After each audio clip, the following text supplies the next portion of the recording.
Hey, welcome to this week's video for the summer reading plan, and the dates for the readings are Thursday, June 27th through Wednesday, July the 3rd.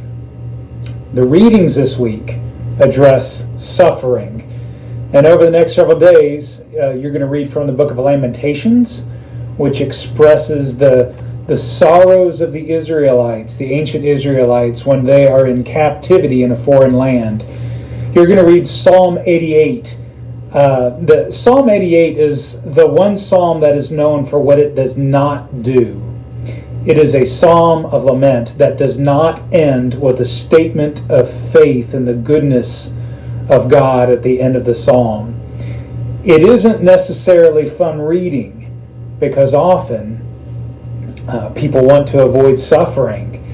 But I think this week's reading is vitally important because it's when we suffer that we wrestle with the deep stuff of life. And it's true that suffering can move people to reject God, either reject God's power or His love or His very existence. But suffering also moves people towards God. Think of Job. Job suffered greatly, but he never abandoned God in his suffering. The poet who gave us Psalm 88 suffered greatly, but he kept going to God in his suffering. Now, they had questions and doubts, but they also knew that God was much greater than their doubts. See, doubts moved them forward in faith, and doubts can move us forward in faith. In fact, Frederick Buechner says that doubts are the ants in the pants that keep faith moving. And in our doubts, we can keep pushing towards God and listening for God and calling out to God, moving forward in our faith. So maybe you are suffering right now. Keep moving to God in your suffering. One thing about the Bible is rather silent on the answers of why we suffer. The Bible just doesn't seem to want to answer that question. Why do we suffer? But let me tell you something. The Bible shouts out loud about God's response to suffering. And let me say one thing about that.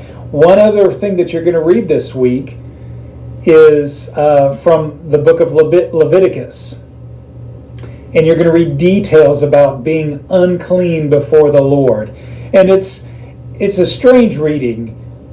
You might be reading it and think, why am I reading this? Well, here's one reason why. One reason people have suggested as for a reason why humans suffer is because God is angry, or that God is angry against people, because we are unclean before a perfectly holy God, and in punishment God makes us suffer. And one of the Bible's responses or answers to God's response to suffering is that's not right. It's not that God is punishing us because He's angry with us and therefore we suffer. See, the gospel is that Jesus takes from us our sin or our uncleanness. Jesus takes away what makes us unclean, and He gives to us His purity. See, He switches places with us. He suffers for us. And that is absolutely amazing. You see, God is willing to suffer.